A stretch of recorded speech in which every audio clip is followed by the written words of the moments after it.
Voici un chauffeur qui a failli être utilisé dans un rituel d'argent pour son patron. Histoire vraie, l'affaire se passe au Bénin.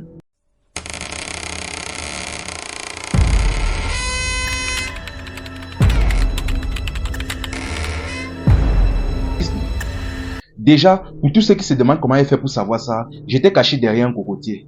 Bon, déjà, le niveau de méchanceté qu'a atteint certains êtres humains sur cette terre sont consternants.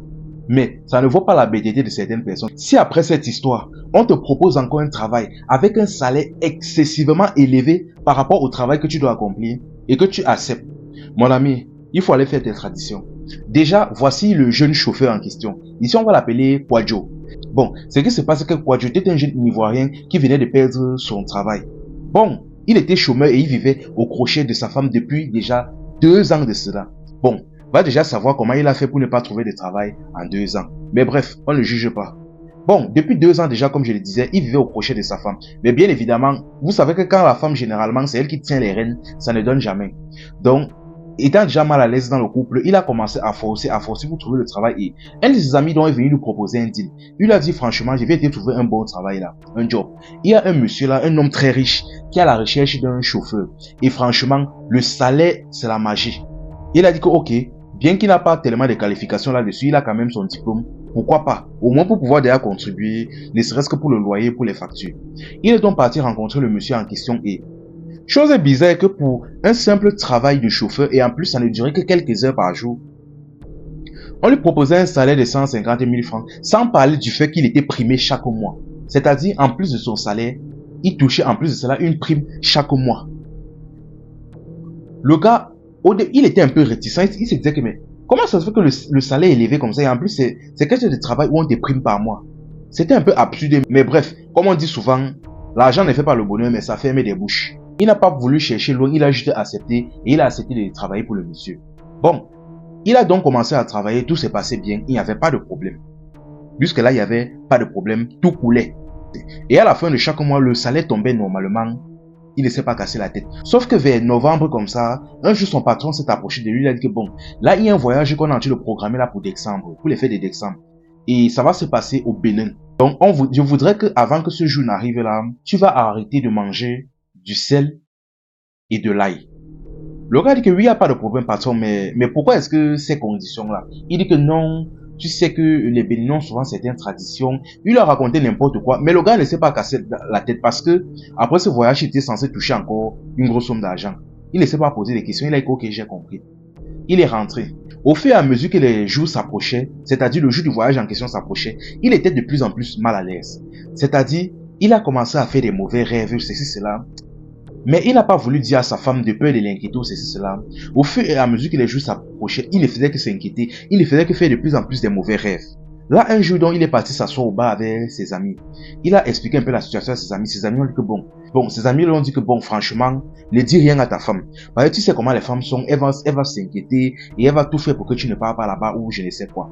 Que gars, forcément tu supportes, on va te donner beaucoup d'argent. Vous voyez les faux amis, les faux conseillers.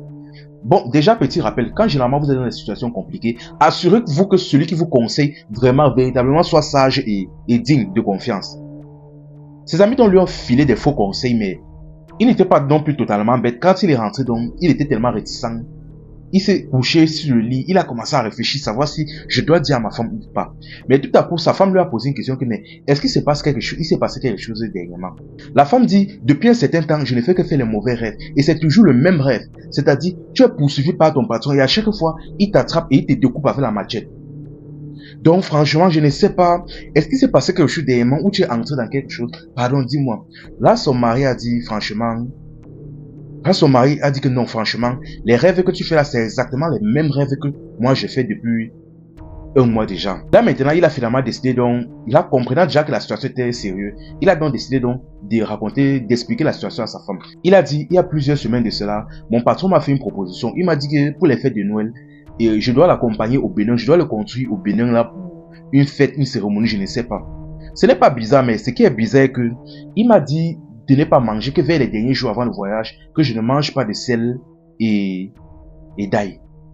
Je n'ai pas trop compris ça. Et c'est à partir de ce moment-là que, plus le jour de l'échéance approche, plus je ne fais que faire des mauvais rêves. Là, sa femme a dit que bon, tu sais quoi, l'affaire là n'est pas simple, c'est suspect. Ce qui va se passer est que tu vas manger le sel. Je vais préparer, tu vas manger le sel et tu vas bien manger l'ail là et tu vas voyager avec lui. Si rien ne t'arrive, avant que oui, à partir de là maintenant, tu ne mangeras plus les sel et d'ail pour voyager avec lui prochainement. Il a donc écouté sa femme, il a dit oui, on va faire comme ça. Chose dit, chose est faite. Les jours qui ont suivi, donc, à chaque fois qu'elle préparait, donc, elle saturait ses repas de sel. Elle ne faisait que faire des soupes à l'ail. Il mangeait. Tout s'est passé comme ça jusqu'au jour de l'échéance. Avant même de voyager avec son patron, il a chargé un gourde d'eau dans lequel il a chargé du sel à l'intérieur. Maintenant, il a donc pris la route donc avec son patron. Quand ils sont arrivés au Bénin, ils ont roulé. À un moment donné là, ils ont changé de couloir, ils sont entrés dans la brousse.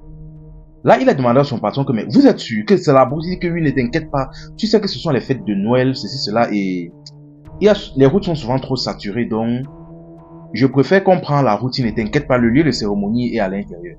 Ils sont entrés dans la brousse, ils se sont tellement enfoncés qu'ils sont arrivés, ils se sont enfoncés à un tel point qu'ils sont arrivés vers une zone là où il y avait personne. Il y avait une villa au centre, mais plusieurs voitures garées à l'extérieur, avec d'autres chauffeurs comme lui. Il est donc sorti du véhicule, et ils sont entrés dans une pièce où il y avait plusieurs hommes bien baraqués, bien musclés. Son patron lui a demandé de suivre les jeunes là. Il a été effrayé, mais bref, il était déjà en terrain inconnu et encerclé. Comme on dit souvent, mouiller c'est mouiller. Il a dit ok, il les a suivis. Les messieurs l'ont amené dans une pièce. Et dans la pièce là, il a vu à l'intérieur un pygmée avec des gris-gris, des amulettes de partout. Sans parler du fait qu'il y avait au milieu de la pièce une étoile, ou plus précisément un pentagone, avec une chaise au centre. Il a regardé ça, il a commencé sérieusement à flipper. Le pygmée en question lui a demandé de s'asseoir sur la chaise. Il s'est assis. Et je précise, le pygmée était de dos. Dès que le gars s'est assis, le pygmée s'est retourné, il a regardé le jeune. Là, le marabout a commencé à crier, Seigneur Jésus, mon roi, vous faites quoi comme ça?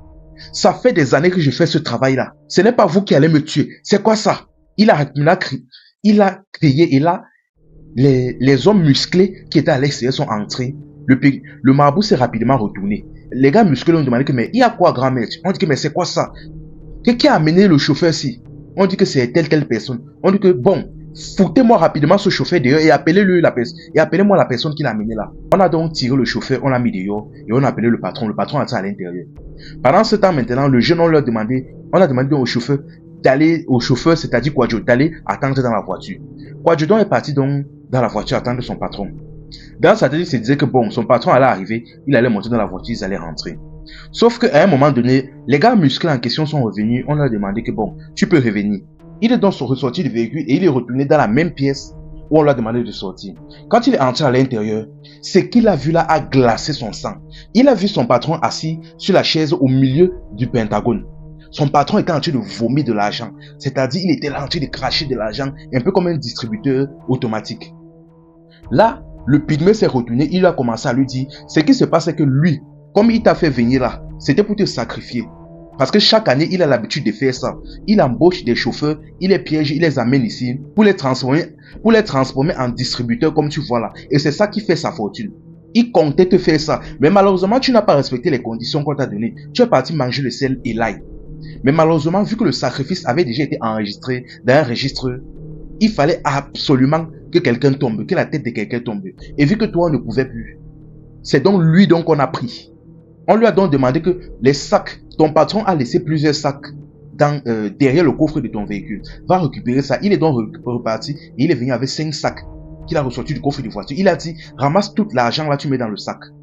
Il a donc ramassé toute la somme là, tous les billets là, il a chargé dans les 5 sacs. Il a voulu remettre au pygmée. Mais le pygmée a dit que, pardon, ici nous on ne prend pas l'argent. Prends ça, tu pars.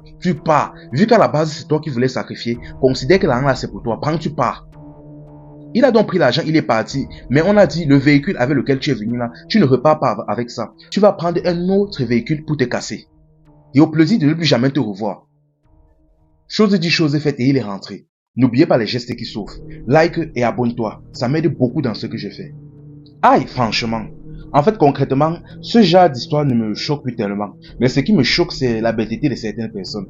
À quel moment, c'est-à-dire, il y a des personnes que parfois, ils se retrouvent sacrifiés sans raison, et ceci, cela, dans des sectes, dans des pratiques, je ne sais quoi. Souvent même, ce n'est pas seulement parce qu'ils étaient poisseux, mais parfois parce qu'ils sont un peu bêtes. Parce qu'ils sont très bêtes. Franchement, il faut le dire. Parce qu'à quel moment tu pars pour travailler pour quelqu'un, pour être un simple chauffeur.